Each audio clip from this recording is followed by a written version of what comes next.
Bonjour tout le monde. Today we're going to go over some vocabulary for the video that you're going to watch about plastic use in France, les plastiques. A couple of words that we'll go over, even though we're not together in person. This will be the same format that we usually do. If you could leave a comment with at least one example of how you would fill in one of the sample sentences, that would be great. As always, franglais is good, really just trying to get you to practice saying it. So even if it feels silly, the more that you're saying these words out loud to yourself at home or wherever you're watching, the better that they'll stick in your brain and the better your pronunciation will get to. So let's get started. Our first word is les emballages. Les emballages. We've talked about this one a little bit already, but that just means wrapping or packaging. If you want to be specific and talk about plastic wrapping, you would need to say les emballages en plastique, but people will get the idea if you just say les emballages. So for our example sentence, un problème possible avec les emballages est...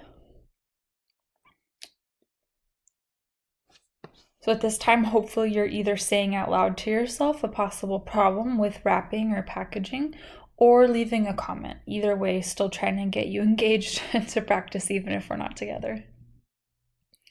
The second word is jeter, which we've also talked about. It means to throw, or in the context of trash and packaging, to throw out. Après l'audit de déchets, je réalise que je jette... So for some of us, it could be je réalise que je jette beaucoup de papier. Maybe for some of us it was je réalise que je jette beaucoup de plastique. Or maybe it was je réalise que je ne jette pas beaucoup de plastique. Third word is une décharge. Une décharge, c'est l'endroit final pour beaucoup de déchets. Ça, c'est une photo d'une décharge. Alors, l'endroit final, the final place for a lot of our waste, ça veut dire en anglais landfill. Pour la phrase d'exemple, un problème possible avec les décharges est... Pour le quatrième mot, nous avons des produits en vrac. Ça, c'est une photo des produits en vrac ici. Ça veut dire loose items or bulk items. So if you go to, I'm sure many stores do this, but definitely Sprouts and Whole Foods have a section where instead of buying pre-boxed pasta or pre-bagged rice, you have this section where you can go and fill up your own container or a plastic bag. Un avantage des produits en vrac est... Et le mot final, c'est carte bleue. Carte bleue. Je sais que littéralement, ça veut dire blue card, mais figurativement, ça veut dire debit card or credit card.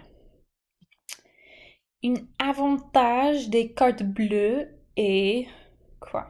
Alors ici, nous avons les produits en vrac et ici, nous avons une carte bleue. Et pour les phrases du vidéo, quand vous triez vos déchets, trier, ça veut dire to sort. Okay. I believe we saw that word come up when we watched the video sur les piles, about the batteries, when you sort your waste. Qu'il y a 40 ans. This one's interesting. When we have il y a before a figure of time, it means ago in this context. So we put il y a and then an amount of time to say that amount of time ago. So if we're trying to say 10 years ago, we'd say il y a 10 ans. If we're trying to say 2 weeks ago, we'd say il y a 2 semaines. If we're trying to say 3 days ago, we'd say il y a 3 jours. So here with the que in front of it, qu'il y a 40 ans than 40 years ago. So we'll see this come up in the video when they're comparing the amount of waste. Third one, plus de 70% de nos emballages plastiques sont soit stockés, soit jetés dans la nature. So here we have soit twice. We now know, or we'll learn very soon, that soit is our conjugation for être in the subjunctive. Here, when we see them side by side, it takes on a slightly different meaning. It can mean either or. All right, so we see the full translation. More than 70% of our plastic packaging are either in stores or thrown into nature. Fourth, prête à un nouvel usage. This first phrase is very important. Prête à, that means ready for. So in this case, when we're saying prête à un nouvel usage, ready for a new use, that will come up when we see in the video about recycling. And finalement, numéro 5, équivalent à toute la faune marine qui y vit. This one's a tough one.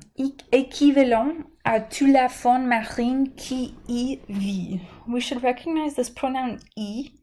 We went over this one together. We know that this replaces phrases with a, so typically places that have to do with location. So we can assume that this means who live there. Okay.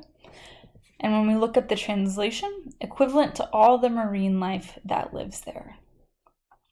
So those are your words and phrases. Go ahead and take note of these before you watch our next video. Merci.